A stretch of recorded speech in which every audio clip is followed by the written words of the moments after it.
Bahaya bagi domba itu dua. Binatang buas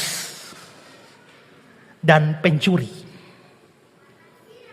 Itu nampak di dalam Yohanes 10 ayat 8.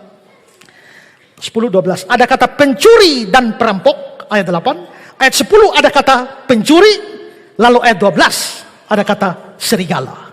Pencuri, perampok, serigala. Ini ancaman bagi domba. Dan ingat, domba, tadi saya bilang domba itu binatang paling bodoh. Tapi domba juga adalah binatang yang sama sekali tidak punya alat pertahanan.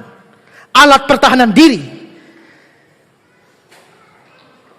Dia tidak punya. Dan karenanya dia terlalu mudah dimangsa. Perhatikan kata-kata dari Clark.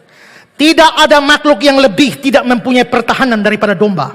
Dan yang lebih terbuka untuk dimangsa oleh anjing-anjing dan binatang-binatang liar. Bahkan burung-burung di udara dapat menghancurkan mereka. Saya tahu bahwa burung-burung gagak sering berusaha menghancurkan anak-anak domba dengan mencungkil mata mereka. Dalam mana jika mereka berhasil, karena makhluk itu tidak bisa melihat kemana dia pergi dan dengan cepat menjadi mangsa dari penghancurnya. Burung gagak lihat domba, hantam matanya. Begitu domba sudah mata buta tidak tahu mau kemana, maka domba itu akan jadi mangsa dari burung-burung gagak. Bahaya bagi domba. Ancaman yang membinasakan mereka selalu bisa. Dan karena itulah maka gembala diperlukan. Tanpa gembala, domba pasti binasa. Sama seperti itu, kita juga butuh gembala.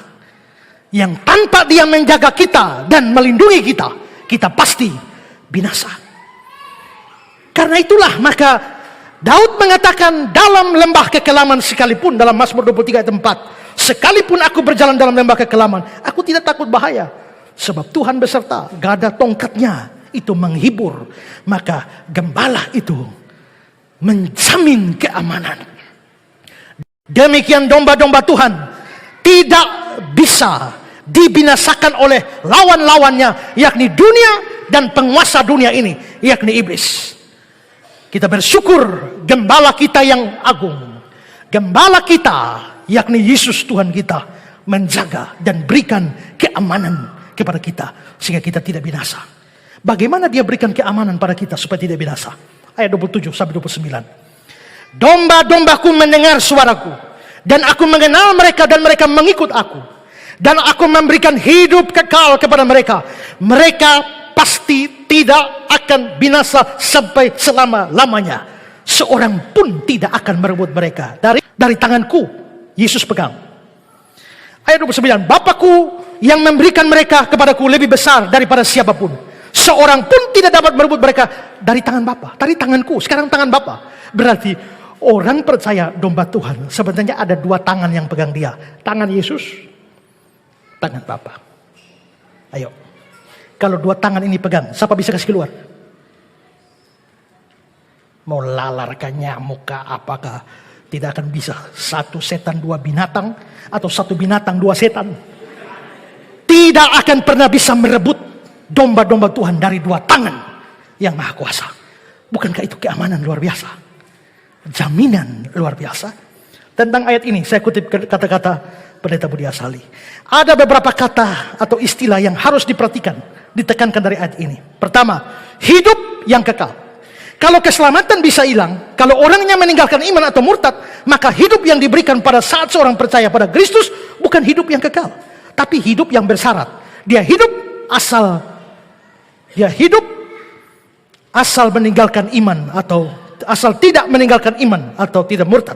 Kedua, pasti tidak akan binasa sampai selama-lamanya. Ini lagi-lagi satu jaminan yang luar biasa kuatnya. Tiga, seorang pun tidak akan merebut mereka dari tanganku. Ini pasti mencakup setan atau nabi palsu atau alat setan atau orang manapun yang digunakan oleh setan untuk mendesak kita atau memancing kita sehingga meninggalkan iman atau murtad. Kalau demikian, lalu bagaimana mungkin orang percaya yang sejati bisa meninggalkan iman atau murtad? Keempat, seorang pun tidak dapat berebut mereka dari tangan Bapa. Seakan-akan tangannya sendiri masih kurang kuat untuk menjaga orang percaya. Dia menambahkan bahwa tangan Bapa juga menjaga, sehingga tidak ada yang bisa merebut dari tangan Bapa. Jadi dua tangan yang maha kuasa menggenggam orang-orang percaya. Sehingga tidak mungkin ada yang bisa merebut orang percaya. Ini luar biasa jaminannya. Maka domba Tuhan dijaga, diberi keamanan, diberi jaminan, pasti diselamatkan. Bagaimana kalau murtad? Tidak. Domba sejati tidak akan murtad. Yang murtad pasti bukan domba sejati. Yohanes 8:31. Jikalau kamu tetap dalam firman, kamu benar murid. Kalau kamu benar murid, kamu tetap dalam firman. Kalau kamu tetap dalam firman, kamu benar murid. Kalau sampai kamu tidak tetap dalam firman atau murtad, kamu tidak benar murid.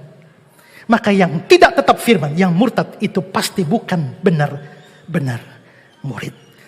Nah, kalau begitu saudara, di sini kita diberitahukan kita aman. Domba Tuhan aman.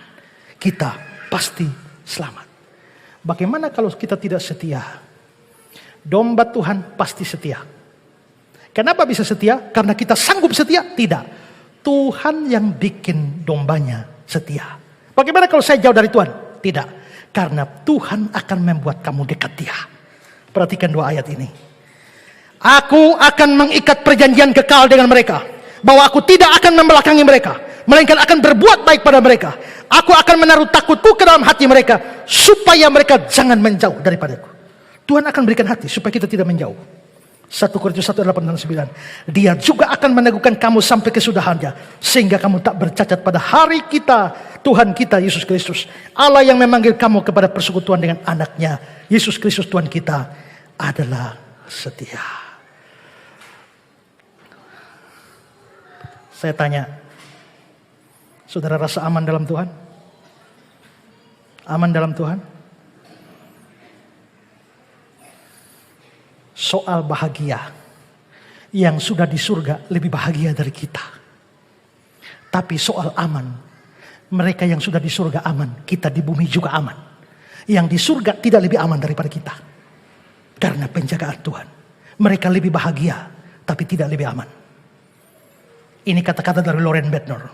Bednar bilang, orang-orang kudus di surga lebih bahagia, tapi tidak lebih aman daripada orang percaya yang sejati di sini, di dunia ini.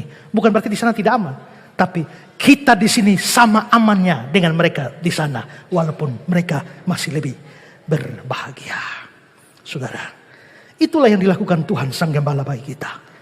Dari semua yang dilakukan Gembala, kita bisa sadar bahwa Tuhan itu Gembala. Dan Dia memelihara jiwa kita. 1 Petrus 2:25. Gembala pemelihara jiwamu.